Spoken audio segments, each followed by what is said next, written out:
दोस्तों, आपके अपने अमृत साधना भक्ति चैनल पर आप सबका स्वागत है। दोस्तों, आज की इस वीडियो में हम पाप मोचनी एकादशी, इस एकादशी व्रत कथा के महात्म्य को आप लोगों को सुनाएंगे। दोस्तों, उम्मीद करती हूँ वीडियो आप लोगों को जरूर पसंद आएगी और आप लोगों के लिए ज्ञानवर्धक भी रहेगी। तो दोस्तों, वीडियो को ज्यादा से ज्यादा भक्तजनों के पास आप शेयर कीजिएगा ताकि विष्णु भगवान की भक्ति जन जन तक, कोने कोने तक पहुंच सके। और दोस्तों, अगर वीडियो पसंद आती है तो आप लाइक भी कर दीजिएगा, साथ ही चैनल को भी सब्सक्राइब कर लीजिएगा और जो बेल आइकन का निशान है उसको भी आप दबा दीजिएगा, क्योंकि चैनल पर जो भी वीडियो अपलोड की जाएगी उसका नोटिफिकेशन आप लोगों को तभी मिल पाएगा अगर आप इस घंटी के निशान को दबा देते हैं। तो आइए दोस्तों, प्रथम गणपति जी की वंदना करते हुए, उनको नमस्कार करते हुए हम एकादशी व्रत की कथा का श्रवण करते हैं। ओम गम गणपतिये नमः। ओम गजाननम भूतगणाधिसेवितं कपितजम्बुफलचारुभक्षणम् उमासुतं शोकविनाशकारकं नमामि विघ्नेश्वर पादपङ्कजम्। ओम श्री लंबोदर गजबदन जय जय श्री गणेश। विघ्न हरण मंगल करण काटो सकल कलेश। ओम जय श्री गणेश।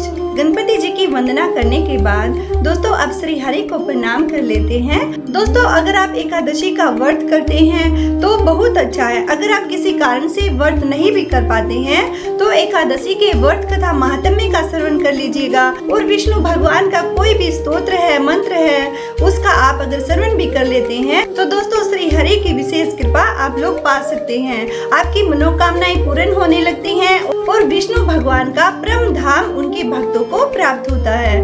दोस्तों, एकादशी का व्रत क्योंकि श्री विष्णु भगवान के समर्पित होता है, इसलिए इस व्रत में विष्णु भगवान की विशेष पूजा की जाती है। कथा का श्रवण करने से पहले आइए एक बार श्री हरि को भी प्रणाम कर ले। ओम शांताकारं भुजगसेनं पद्मनाभं सुरेशं विश्वधारं गगनसदृशं मेघवर्णं शुभांगं लक्ष्मीकान्तं कमलनयनं योगिभिर्ध्यानगम्यं वन्दे विष्णुं भव्यहरं सर्वलोकैकनाथम्। ओम नमः भगवते वासुदेवाय। दोस्तों, इस प्रकार से श्री हरि को प्रणाम करते हुए अगर आप दिन भर ओम नमः भगवते वासुदेवाय इस मंत्र का जप कर सकते हैं तो आपके लिए बहुत ही उत्तम फलों को देने वाला ये मंत्र होता है। क्योंकि दोस्तों, एकादशी के व्रत में इस द्वादश मंत्र को ओम नमः भगवते वासुदेवाय इस मंत्र के द्वारा अगर हम श्री हरि का स्मरण करते हैं, मन से वचन से अगर हम थोड़ी देर भी उनका स्मरण करते हैं, इस मंत्र का उच्चारण करते हैं और अगर माला वाला जप आप कर सकते हैं तो बहुत ही ज्यादा करोड़ों गुना फलों की प्राप्ति साधक को होती है। दोस्तों, जैसा कि आप जानते हैं कि पाप मोचनी अपने नाम से ही यह एकादशी हमें बता रही है कि ये सब पापों का मोचन करने वाली है, सब पापों को नष्ट करने वाली है। तो दोस्तों, व्यक्ति से जाने अनजाने में जो भी पाप हो जाते हैं, जो भी दुष्कर्म हो जाते हैं, इस व्रत के द्वारा, इस व्रत की कथा के श्रवण करने मात्र से उन सब पापों का अंत हो सकता है। तो बोलिए एकादशी महात्म्य की जय हो। धर्मराज युधिष्ठिर बोले, हे भगवान, अब आप चैत्र मास के कृष्ण पक्ष की एकादशी के बारे में बतलाइए। इस एकादशी का नाम क्या है, इसमें कौन से देवता की पूजा की जाती है और इस व्रत की विधि क्या है, सो सब विस्तार पूर्वक कहिए। भगवान श्री कृष्ण बोले कि हे राजन, एक समय मानधाता ने लोमस ऋषि से पूछा था कि हे मुनिवर, चैत्र मास के कृष्ण पक्ष की एकादशी का क्या नाम है और इसकी विधि क्या है, सो सब पूरी तरह से कहिए। लोमस ऋषि बोले कि हे राजन, चैत्र मास के कृष्ण पक्ष की एकादशी का नाम पाप मोचनी है। इसके व्रत के प्रभाव से मनुष्यों के अनेक पाप नष्ट हो जाते हैं और इसकी कथा इस प्रकार से है। प्राचीन काल में एक चैत्र रथ नामक वन था। उसमें अप्सराएं वास करती थी। वहाँ पर हर समय वसंत रहता था, अर्थात उस जगह पर सदैव प्रत्येक तरह के पुष्प खिले रहते थे। पुष्पों की सुगंध वहाँ पर विद्यमान रहती थी और उस जगह गंधर्व कन्याएं विहार किया करती थी। वन में इंद्र अन्य देवताओं के साथ क्रीड़ा किया करते थे। उस वन में एक मेधावी नामक मुनि तपस्या करते थे। वे शिव भगत थे। एक दिन मंजूघोषा नामक एक अप्सरा उनको मोहित करने के लिए सितार बजाकर मधुर स्वर में गाने लगी। उस समय शिव के शत्रु अनंग यानी कामदेव, वो भी शिव भक्त मेधावी मुनि को जीतने के लिए तैयार हुए। कामदेव ने उस सुंदर अप्सरा के भ्रू का धनुष बनाया, कटाक्ष को उसकी प्रत्यंचा यानी डोरी बनाया, उसके नेत्रों को उस मंजूघोषा अप्सरा का सेनापति बनाया। इस तरह कामदेव अपने शत्रु भक्त को जीतने के लिए तैयार हो गए। उस समय मेधावी मुनि भी युवा और हष्ट पुष्ट थे। उन्होंने यज्ञोपवीत और दंड धारण कर रखा था। वे दूसरे कामदेव के समान प्रतीत होते थे। उस मुनि को देखकर कामदेव के वश में हुई मंजूघोषा ने धीरे धीरे मधुर वाणी से वीणा पर गाना शुरू किया।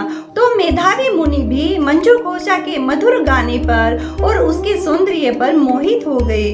वह अप्सरा उन मुनि को कामदेव से पीड़ित जानकर उनसे आलिंगन करने लगी। वह मुनि उसके सौंदर्य पर मोहित होकर शिव रहस्य को भूल गए और काम के वशीभूत होकर उसके साथ रमन करने लगे। उन मुनि को काम के वशीभूत होने के कारण उस समय दिन रात्रि का कुछ भी ध्यान न रहा और बहुत समय तक रमन करते रहे। तदुपरांत मंजूघोषा उस मुनि से बोले कि हे मुनि, अब मुझे बहुत समय हो गया है, अतः स्वर्ग जाने की आज्ञा दीजिए। उस अप्सरा के ऐसे वचनों को सुनकर मुनि बोले, हे सुंदरी, तुम तो आज इसी संध्या को आई हो, अभी प्रातः काल तक तो ठहरो। मुनि के ऐसे वचनों को सुनकर अप्सरा उनके साथ फिर से रमन करने लगी और बहुत समय ऐसे ही उन्होंने बिता दिया। फिर उसने दोबारा से फिर से मुनि से कहा कि हे देव, अब आप मुझे स्वर्ग जाने की आज्ञा दीजिए। मुनि बोले, अभी तो कुछ भी समय नहीं हुआ है, अभी कुछ देर और ठहरो।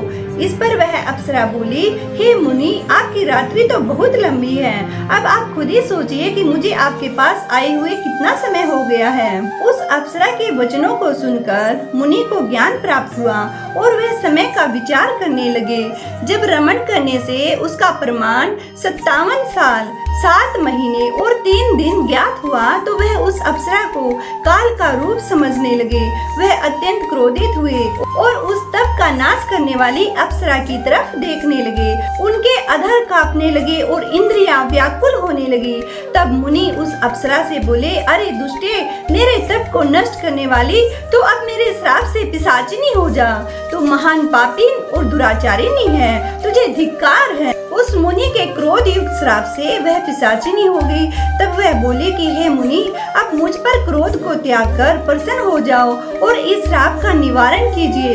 विद्वानों ने कहा है, साधुओं की संगत अच्छा फल देने वाली होती है, इसलिए आपके साथ में मेरे तो बहुत वर्ष व्यतीत हुए हैं, अतः अब आप मुझ पर प्रसन्न हो जाइए।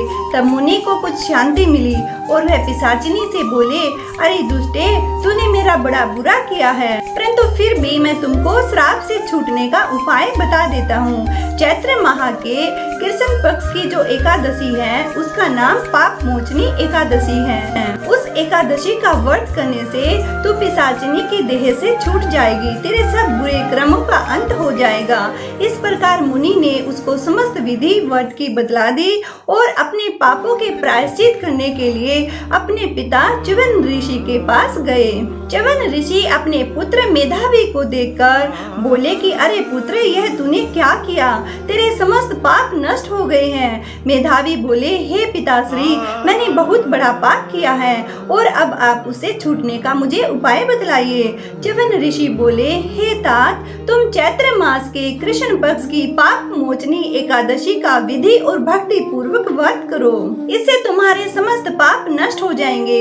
पिता के वचनों को सुनकर मेधावी ऋषि ने पाप मोचनी एकादशी का विधि पूर्वक उपवास किया, उसके प्रभाव से उनके समस्त पाप नष्ट हो गए। मंजू घोषा अप्सरा भी पाप मोचनी एकादशी का व्रत करने से पिशाचिनी की देह से छूट गई और सुंदर रूप को धारण करके स्वर्गलोक को चली गई। लोमस मुनि बोले कि हे राजन, इस पाप मोचनी एकादशी के प्रभाव से सब पाप नष्ट हो जाते हैं। इस एकादशी की कथा को श्रवण करने से, पढ़ने से हजारों गौदान का फल प्राप्त होता है। कथा को सुनने वाले और सुनाने वाले दोनों को ही उत्तम फलों की प्राप्ति होती है और इस व्रत के करने से ब्रह्म हत्या करने वाले, स्वर्ण को चुराने वाले, मद्यपान करने वाले, आगमन करने वाले इत्यादि जो भी बुरे कार्य करने वाले व्यक्ति होते हैं, उन सब के पाप नष्ट हो जाते हैं और अंत में उनको स्वर्गलोक की प्राप्ति होती है। श्री हरि विष्णु की कृपा उनके भक्तों पर हमेशा बनी रहती है। तो दोस्तों, इस प्रकार से पाप मोचनी एकादशी व्रत कथा महात्म्य हमारा संपूर्ण हुआ।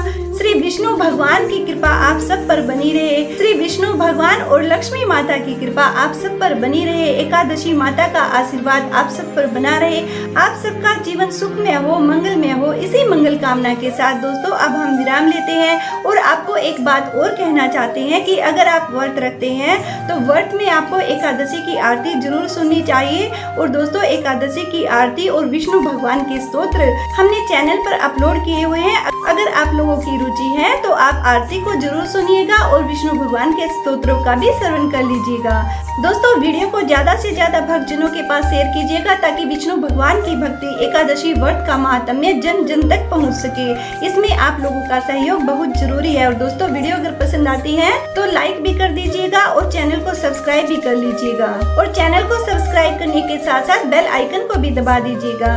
दोस्तों, कमेंट सेक्शन में जय श्री कृष्णा लिखना मत भूलिएगा। ओके दोस्तों, फिर मिलते हैं किसी नई जानकारी के साथ। जय श्री कृष्णा।